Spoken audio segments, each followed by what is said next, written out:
Alright, so for this video, I wanted to talk about trauma-based mind control and why it's important to not repress your traumas. Because I think this is a really important, subject that I've been thinking about. Because there does seem to be this general pattern in this realm or in this reality that anytime you try to look back on the bad stuff that's happened to you, anytime you try to process your traumas, anytime you try to, go back and sort of do a recap of your life and to try to sort of remove programs, to sort of remove things in your subconscious mind. Usually what will happen is that there will be people, or it won't be just people or like non-player characters. It'll just be society in general has this sort of view that oh, it happened such a long time ago, why are you talking about it, or like, oh, you should just move on and just forget about it. Like, and I do think that there is this big push that that you should just go to work tomorrow. You should just go to work and clock in tomorrow. Like, don't think about the bad stuff that's happened to you. Don't try to search for justice. Don't try to search for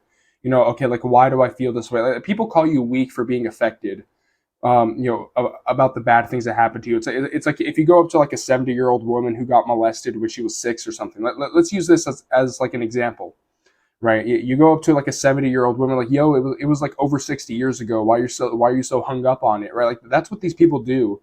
Whenever you think about your traumas, whenever you try to look at the stuff that has affected you in this realm, usually people just tell you to try to forget about it, or to just oh, just just repress it, just forget about it, and just keep calm and carry on, just move on.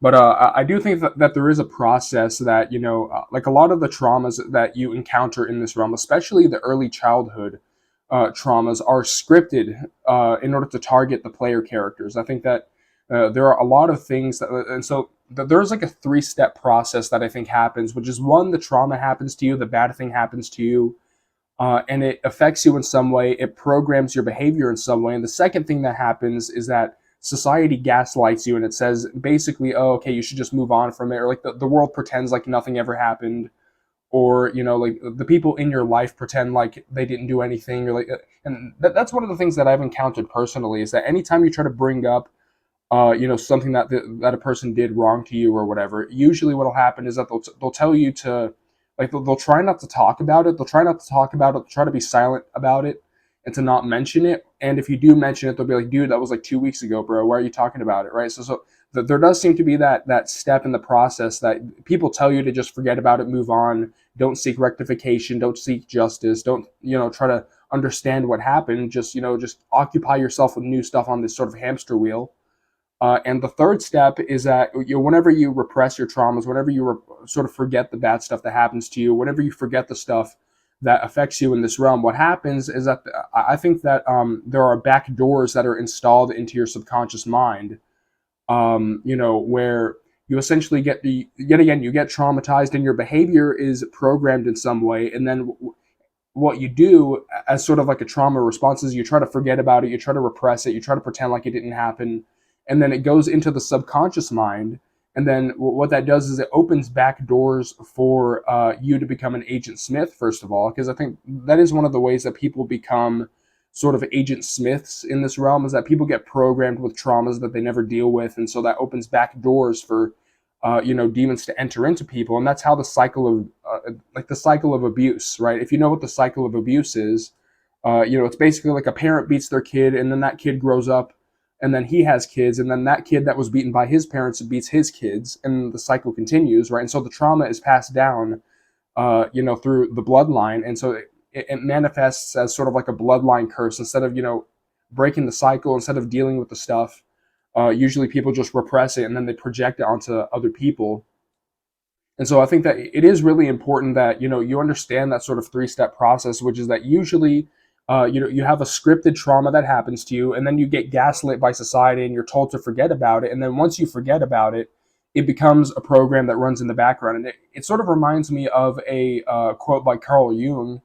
I think Jung is the last name, how you pronounce it, or it's Jung or Jung. I have no idea, but he basically says, like, if you don't make the unconscious conscious, it'll rule your life, and you'll call it destiny. And that's exactly what happens with trauma in this realm. And that's why I talk about the stuff.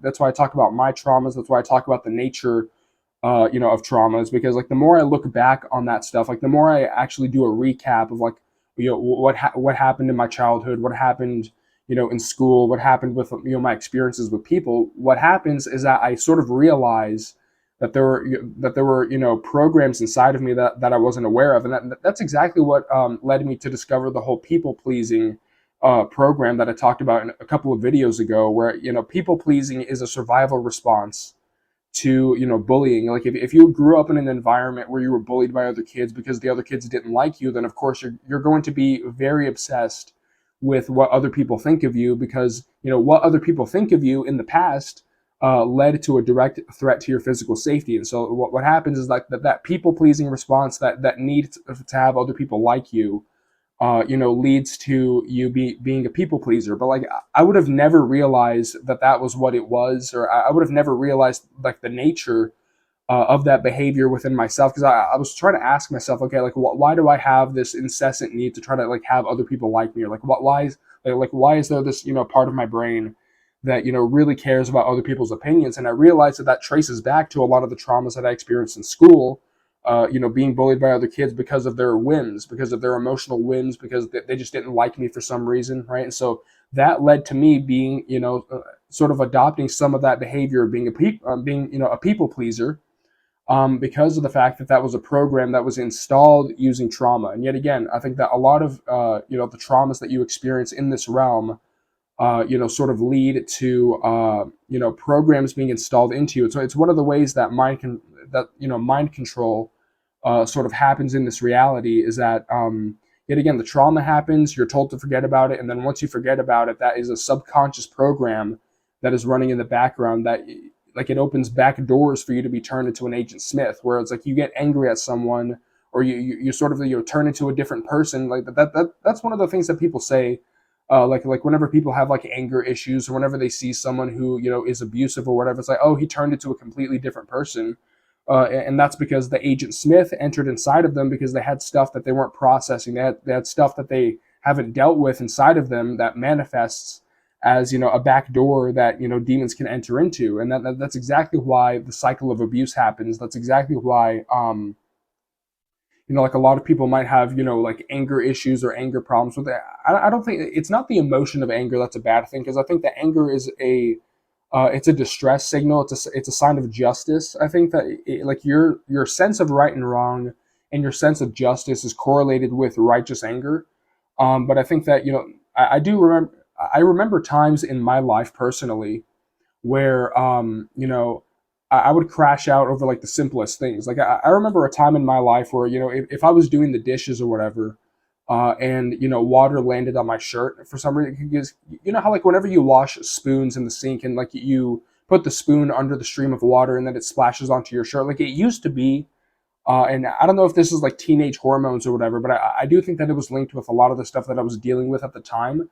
If something as small as that happened, I would like crash out. I would like hold my breath, and like the veins inside of my forehead would pop out, and I would like turn into like the fucking Hulk, and I would like punch things, right? Like and punching things, like that is one of the things that sometimes whenever I would get home from school after dealing with teachers or dealing with students I didn't like, or like classmates or whatever, I would come home and I would punch things, right? Like, and that's one of the things that I think I've mentioned before, is that I remember I punched a dresser so hard that like I dislocated the middle knuckle on my right hand, and like I had to backhand my right hand against the dresser in order to knock it back into place. So it's stuff like that, where if you don't look back on the traumas that you've experienced, if you don't look back on the things that you've experienced in this reality, and sort of learn, okay, how is this affecting my behavior? How is this sort of programmed me to behave? Then that kind of behavior, where you're sort of unconsciously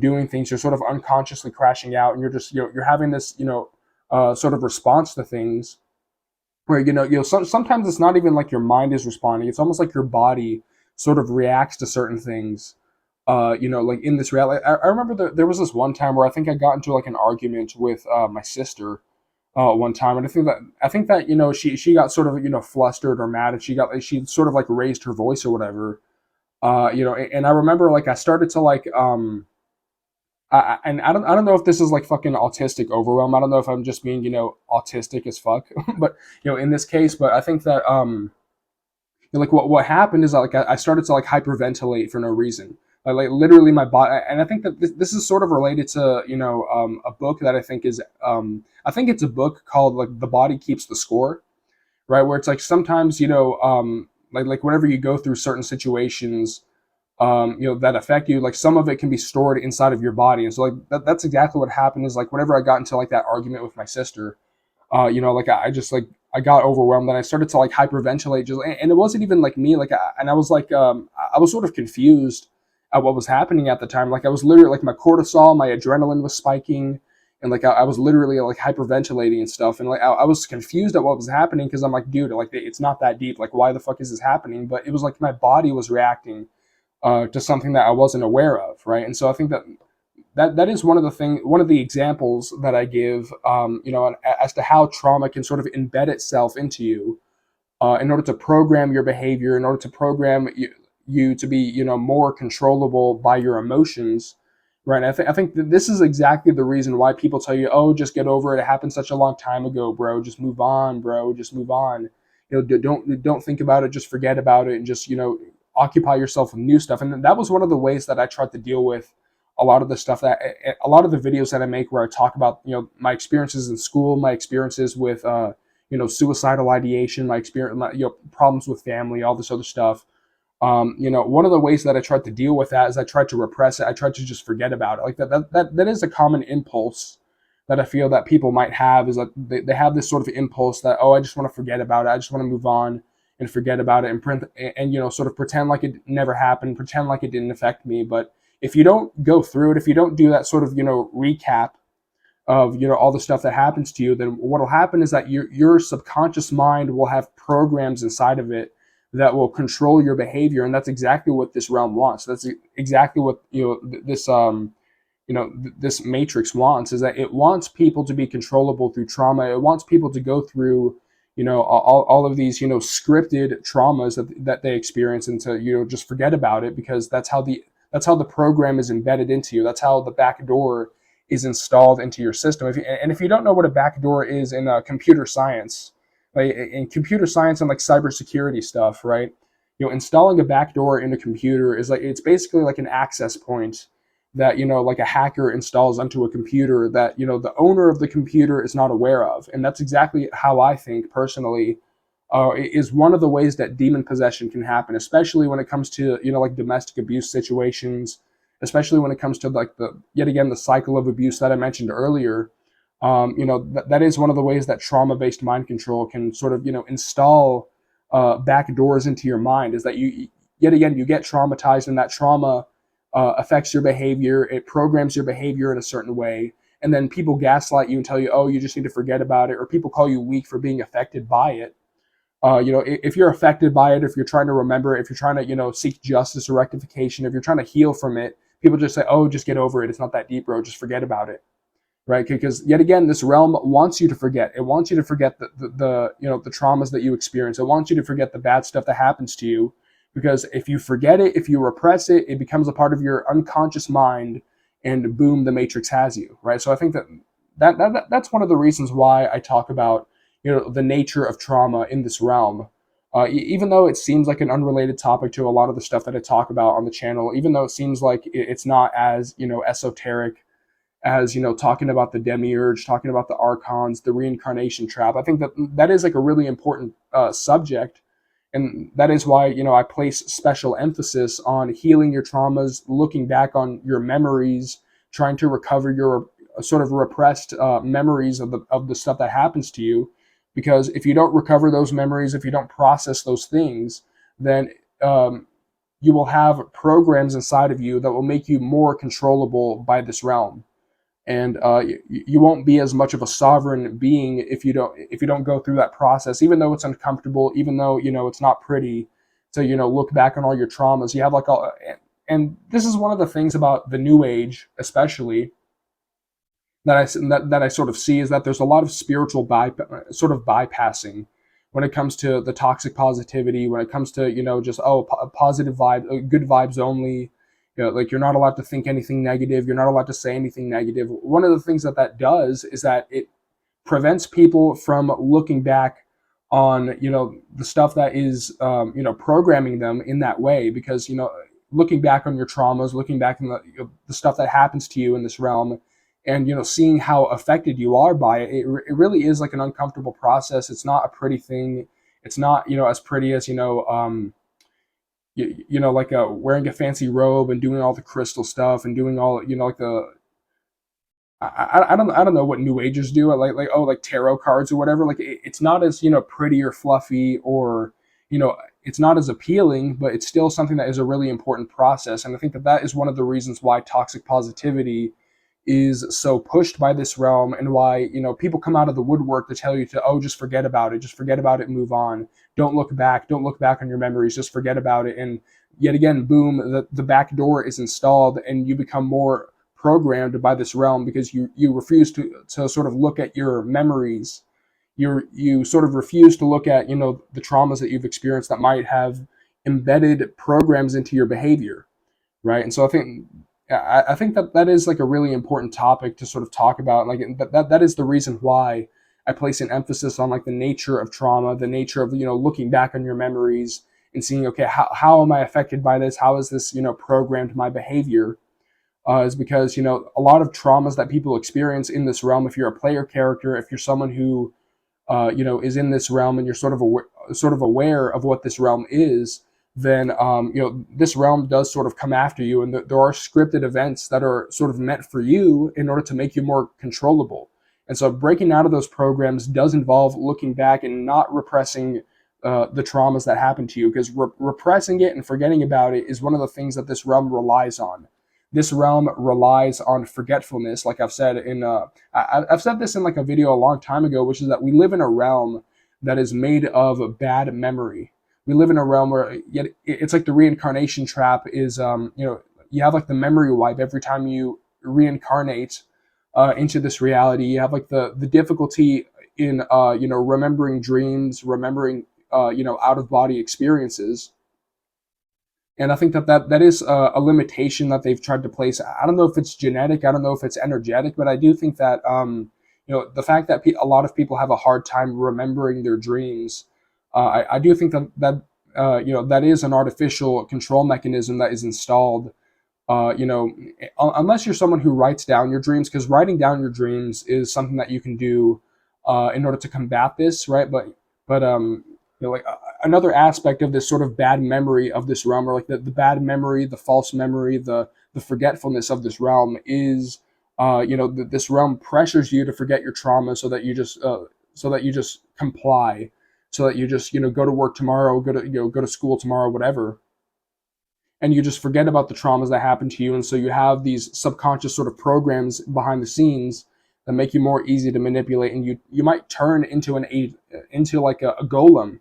You might turn into an Agent Smith, if you don't deal with those programs, if you don't deal with those things, if you just try to, oh, just forget about it, put it in the back burner. I don't want to think about it. I don't want to look at it. I just want to forget about it. It's like I want to wipe my memories or whatever. But no, like this realm relies on the memory wipe, the memory wipe with reincarnation, the memory wipe with dreaming.